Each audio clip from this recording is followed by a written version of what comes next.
સોદાગર કોણ છે?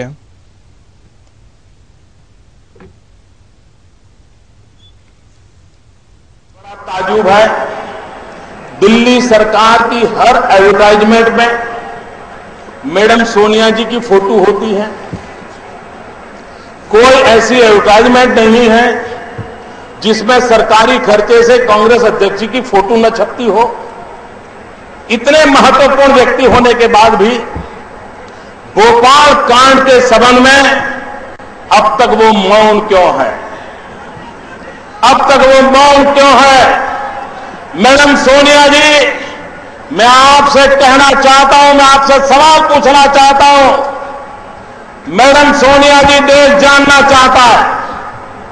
मैडम सोनिया जी, ये आपका मौन तोड़ो, आपका मौन खोलो। मैडम सोनिया जी, देश को बताओ, ये भोपाल के अंदर हजारों लोगों का मौत का सौदागर कौन था? ભાજપની કાર્યકારિણીની બેઠક બાદ ભાજપ દ્વારા સ્વાભિમાન રેલીનું આયોજન કરવામાં આવ્યું હતું। પટનાના ગાંધી મેદાન ખાતે આ રેલીમાં હજારોની સંખ્યામાં લોકો ઉપસ્થિત રહ્યા હતા। ભાજપના ટોચના नेताओं આ રેલીમાં ભાગ લીધો હતો। બિહારની कितना ही बड़ा नट क्यों न हो, कितना ही बड़ी नटी क्यों न हो, उसके शरीर पर अगर डायमंड है तो लिख के रखना, 10 में से 8 डायमंड वो होंगे जिस पर किसी गुजराती का हाथ लगा होगा। हमारे पास नहीं है खदान, लेकिन हमने स्थितियों को बदला है। मित्रों, गुजरात एक प्रदेश ऐसा है, मेरे पास कोई आयरन और नहीं है। लोहा बनाने के लिए जो कच्चा माल चाहिए वो मेरी गुजरात की धरती पर नहीं है, हमें यहां से ले जाना पड़ता है। लेकिन आज हिंदुस्तान में सबसे ज्यादा लोहा उत्पादन करने वाला राज्य गुजरात बन गया है। मित्रों, अगर पसीना बहा करके काम करे, राज्य और देश की भलाई के लिए काम करे, तो कितना बड़ा परिवर्तन आ सकता है, वो आज गुजरात के अंदर ये जो औद्योगिक विकास हुआ है उसको आप देख सकते हो। સમાચારમાં આગળ વાત કરીએ તો બિહારના પટનામાં ચાલી રહેલી ભાજપ કાર્યકારિણી બેઠક આજે સમાપ્ત થઈ છે।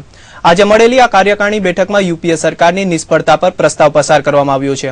આ પ્રસ્તાવ પાર્ટીના નેતા આનંદ કુમારે રજૂ કર્યો હતો, જે અંગે મધ્યપ્રદેશના મુખ્યપ્રધાન શિવરાજસિંહ ચૌહાણે પણ પોતાનો પક્ષ રજૂ કર્યો હતો અને બેઠકનું સમાપન સુષ્મા સ્વરાજના ભાષણથી કરવામાં આવ્યું હતું।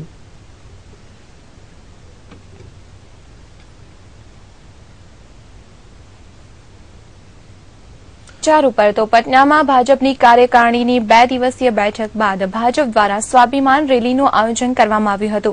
પટનાના ગાંધી મેદાન ખાતે આ રેલીમાં હજારોની સંખ્યામાં લોકો ઉપસ્થિત રહ્યા હતા। ભાજપના ટોચના નેતાઓએ આ રેલીમાં ભાગ લીધો હતો। બિહારની વિધાનસભા ચૂંટણીના પ્રચારનો આ રેલીમાંથી શંખનાદ કરવામાં આવ્યો છે।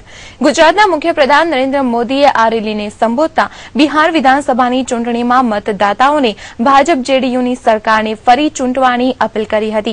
आ रेली में लालकृष्ण अडवाणी, सुषमा स्वराज, अरुण जेटली, कर्नाटकना मुख्यप्रधान येदियुरप्पा, उत्तराखंडना मुख्यप्रधान रमेश पोखरियाल सहितना भाजपना टोचना नेताओए रेलीने संबोधी हती। तो भाजपना अध्यक्ष नितिन गडकरीए रेलीने संबोधता कांग्रेसनी आकरी टीका करी हती। नितिन गडकरीए कांग्रेसनी नीतिओनी टीका करता कह्युं हतुं के देशनी आजादीथी अत्यार सुधीमां कांग्रेसनुं शासन वधारी रह्युं छे, तेम छतां देशमांथी गरीबी दूर थई नथी। देशना 41% लोको गरीबीनी रेखा नीचे जीवी रह्या छे। नितिन गडकरीए कांग्रेस पर जाति अने धर्म आधारित राजकारणनो आक्षेप लगाव्यो हतो। साथे साथे भाजप अध्यक्षे कांग्रेस अने यूपीएनी आर्थिक नीतिने खोटी गणावी हती अने वहीवटी तंत्रमां भ्रष्टाचारनी वात करी हती। नितिन गडकरीए कह्युं हतुं के भाजप धर्म अने जाति आधारित राजकारणमां मानતું નથી।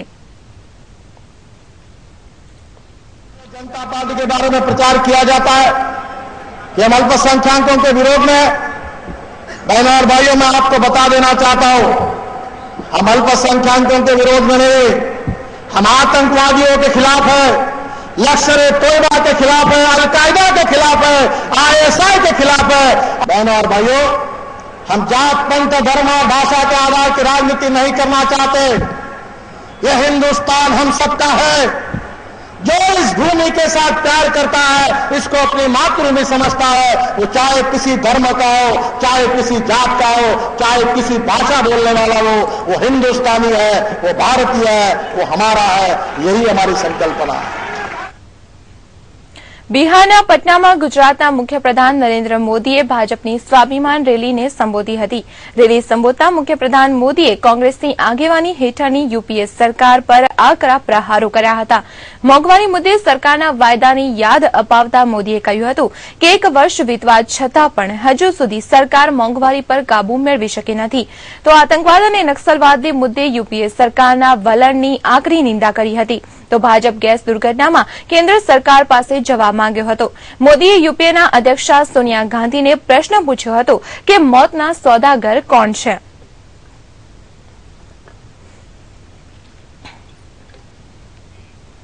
અને હવે રાષ્ટ્રીય